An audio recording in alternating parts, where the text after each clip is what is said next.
Hey everybody, welcome to Southern Denver Living. I'm your host today, Jake Friedel, and we are going over the top mistakes people make when moving to Denver.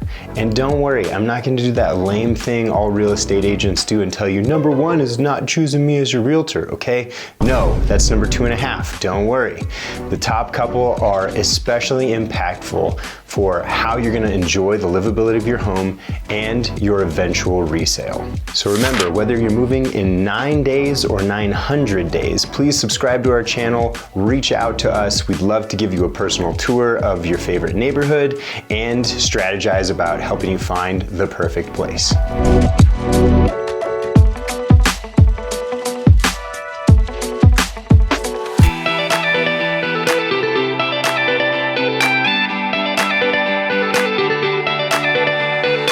All right, let's get into it. These Denver buying mistakes are not ones that just happen in the moment after you've already started shopping. A lot of times these are planning mistakes, and this is gonna help save you time, energy, money, and definitely regret. So, first mistake we're going over today is number 8, assuming your Denver neighborhood will be walkable. So when people in the Denver area talk about walkability, okay, this just is not New York, it is not San Francisco, it is not Chicago.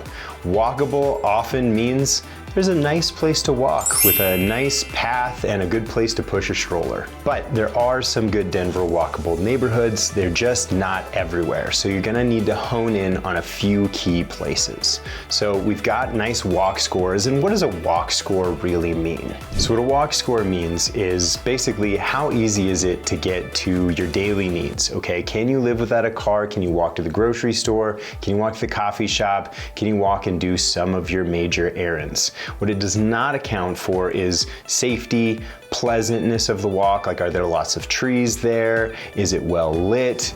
Things like that. Hills, how difficult is it?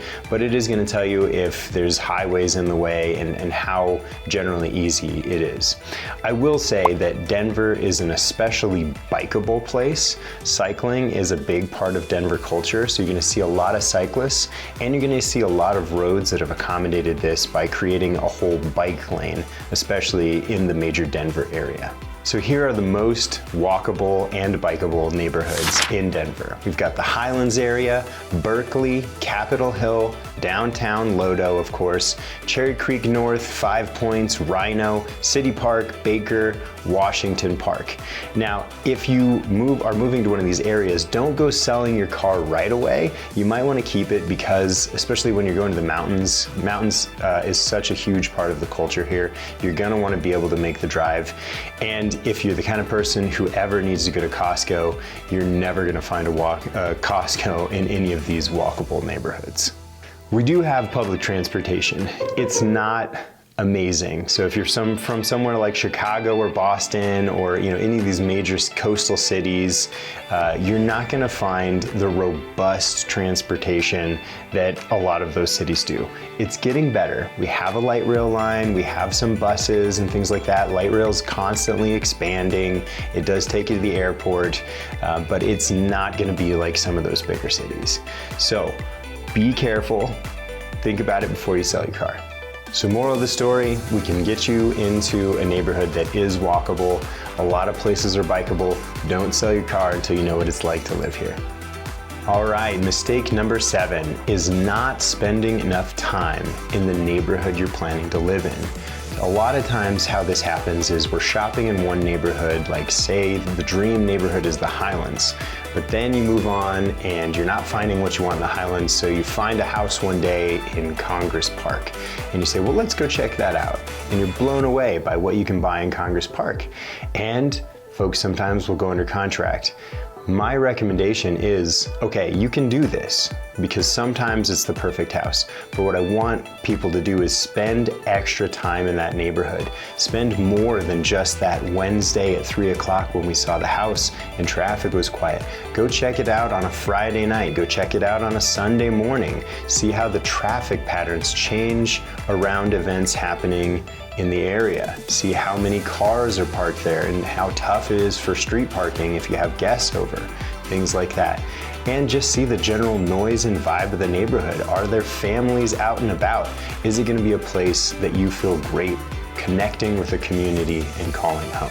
Especially if there's a school nearby, a big mistake is not seeing how bad traffic gets at school pickup and drop-off times. Sometimes you're on a street that seems like a really quiet, nice street to live on, but for about 45 minutes every day at school pickup and drop-off, you might be on a highway and it's gonna be crazy. So that's one of the biggest things I want people to look out for. Number 6, worrying about the wrong things when it comes to your new home. Sometimes I'll walk into a place and buyers will be like, "Ugh, we love this house, but the paint is awful." Okay, this is a pretty extreme example because most people understand paint's pretty easy to do. It's pretty cheap to hire out if you don't want to do it yourself. But there's things like this, right? Like, we don't like the countertops, or we don't like various features about it. Okay, so there's so many things inside the home that can be changed without too much trouble. And at Friedel & Associates, we have tons of access. We've done some fix and flips before. We've got 25 years of great contractor contacts who will do a great job, take care of you, and we can even help you make sure you're picking out the right colors because we have professional designers in our Rolodex as well. So it's easy to change things. If we can get your home for the right price is the biggest question, is like, hey, this doesn't have the kitchen you want. Maybe if that kitchen is trashed and anybody's gonna redo it, let's figure out what the right value of that home is, and then we can change it. Maybe we can negotiate some time before where if you're moving out of a house, you can stay in there for a little while we do these renovations, or there's tons of creative solutions. So I hate when people think like, oh, this house is the perfect location, but we can't stand this kitchen. Maybe you can stand it for a little while. The biggest and hardest things to find are those immovable things, like neighborhood, like what street is it on? Does it back to a busy street? This is a huge killer sometimes for your resale. If your home backs to a busy street, or even just a street that's not that busy, it can kill your resale and has a major impact on the purchase price the next time around. Other things to look out for are power lines. If you've got big power lines that are close in your view, that's a very unpleasant thing, and most people don't want to be around that. They want to see it. And if you're like me, maybe you're a little worried about this whole electromagnetic field thing, so it's a killer for resale as well. Another thing that's not changeable is your lot orientation. Which direction does it face? A lot of people really want a south-facing driveway. Personally, I love a south-facing backyard because most of the windows in your household are often going to be on the back of your house. And so if the sun is facing the backyard most of the year, then one, you know, your patio is gonna melt off a little more because we do alternate between such cold and such warm days here in Denver that you're gonna have a nice day where you can go sit out on your own patio. Things melt off during that cold, dreary, dark winter. And just having all that natural light pouring into the side of the house where all the windows are makes a huge difference.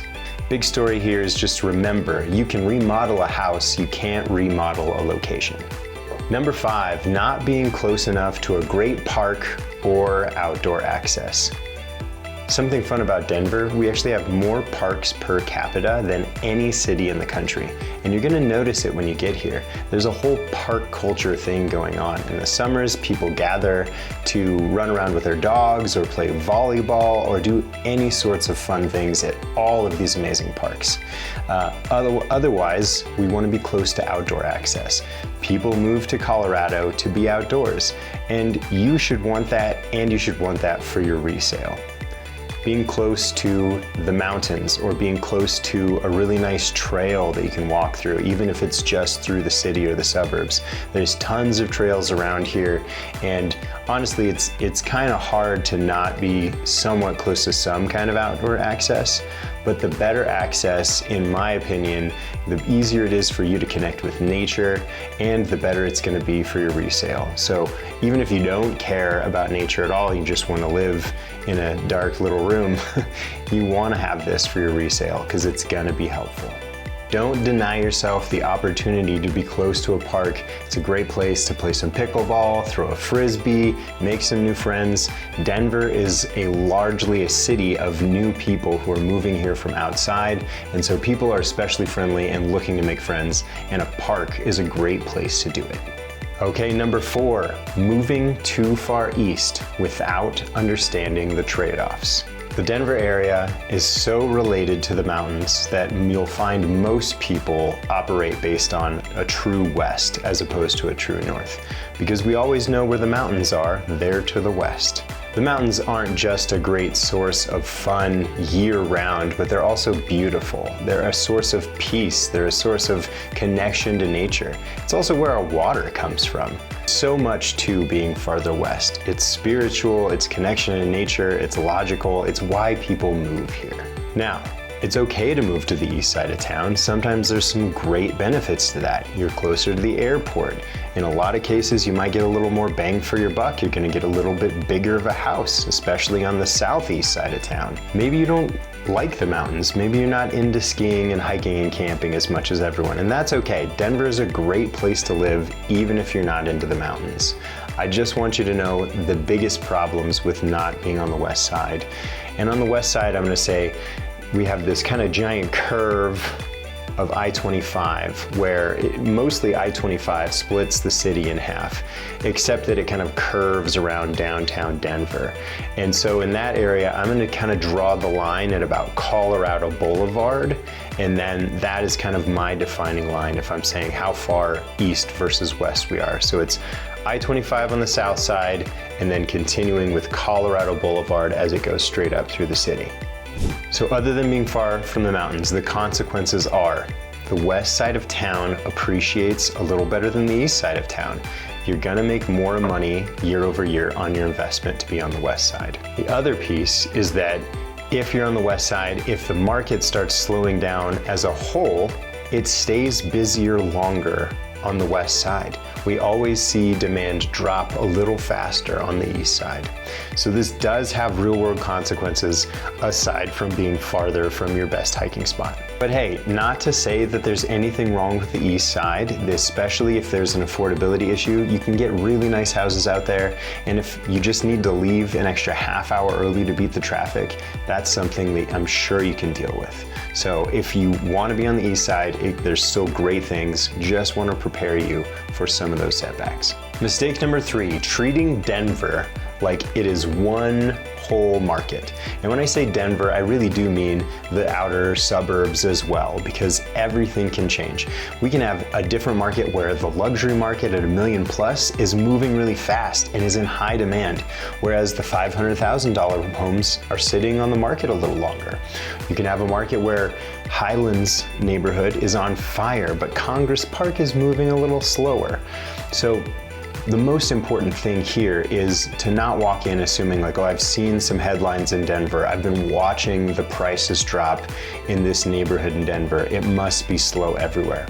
It just depends. And it just depends sometimes on a house specific basis.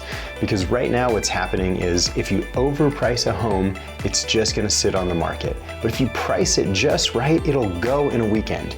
And that can be true depending on the market. We're in a very specific market right now, but even if you're watching this 2 years from today, every market is always a little different.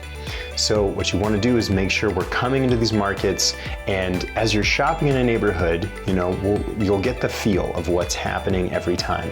But if you switch neighborhoods, you can't assume that the same thing is going to happen. What we rely on is market-specific data and neighborhood-specific data to help guide you towards making the right offer for you that's going to ensure you get a great appreciation off of this investment you're making. On the tail side of that, be careful with the headlines you see in the news, okay? So something someone told me once is that watch a news article or watch a news report on something you're an expert in, realize how wrong they get it, and understand that that's happening in every subject. I'm always watching these news headlines going like, yeah, that was true about 6 weeks ago, but the data is very different today. Anyway, talk to your local agent and make sure you have all the facts. Okay, here we are, number 2.5, use the right real estate agent. Here at Friedel & Associates, we've been in business for almost 30 years. My sister Megan and I, who you've seen on the channel, we've been here our entire lives. We know the ins and outs of the neighborhoods. We know what's coming and what's happening as far as development goes. And we're complete advocates for our clients. So something important I see for people is sometimes if the shopping is hard, if it's a competitive market, people will want to compromise on their values and just give up to get something. And we're here to help you and help you see the market and say like, hey, it's April, it sucks right now, but if you wait 4 more weeks, the market's about to open up and I know we can get you what you want. And that will lead to long-term satisfaction and getting a great house that you love and you don't regret and then have to sell again sooner than you really want to. So please give us a call, hop on for a Zoom call, fill out our survey, and we will get in touch with you and help you find the perfect place.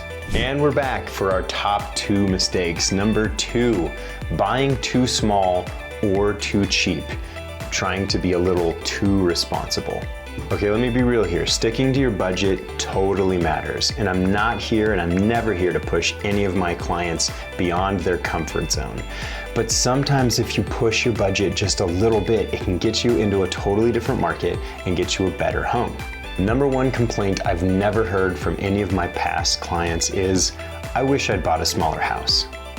It just doesn't happen. Your life is gonna grow and it's going to grow to fill your home. And it's nice to have a home big enough to grow into. Whether that's kids or fur babies or just having more house guests or the ability to have a roommate or the ability to have people visiting from in town, whatever it is, there are so many reasons to buy a slightly bigger house than sometimes you think you need. And I've touched on this a lot, but it's also good for your resale because if you get a tiny place where maybe the next person wants to work from home, but they don't have an additional office for that, they're gonna take a pass on your house. So a little extra space is never a bad thing. I'll tell you a new trend I'm seeing is that as I'm taking my Gen Z and millennial shoppers out to see homes, I'm seeing their Gen X and their boomer parents come along with them.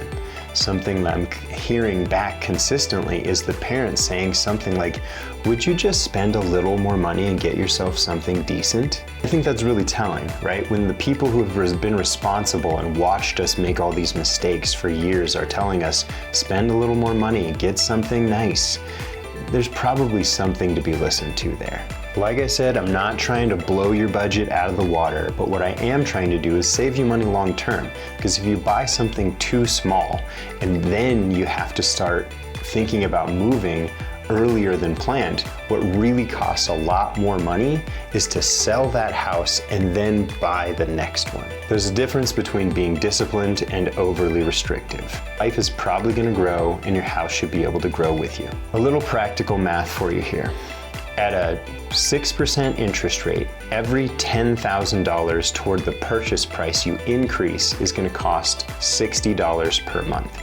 So if that's a $50,000 boost in purchase price, that's about $300 a month. Even half of that, a $25,000 boost in purchase price, can sometimes be a huge game changer towards what you're getting and the quality of the home you're buying. So I'm not saying max yourself out, okay? I'm not saying blow your budget out of the water, but what I am saying is talk with your lender, talk with your financial planner, talk with your real estate agent, and maybe even talk with your parents.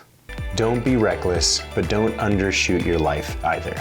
All right, and we're down to the number 1 biggest mistake people make when buying in the Denver market. It is waiting for the perfect market. Warren Buffett tells us far more money has been lost by investors trying to anticipate corrections than lost in the corrections themselves. When I was growing up, Denver had less than 1 million people. We've expanded to over 3 million in the last 20 years.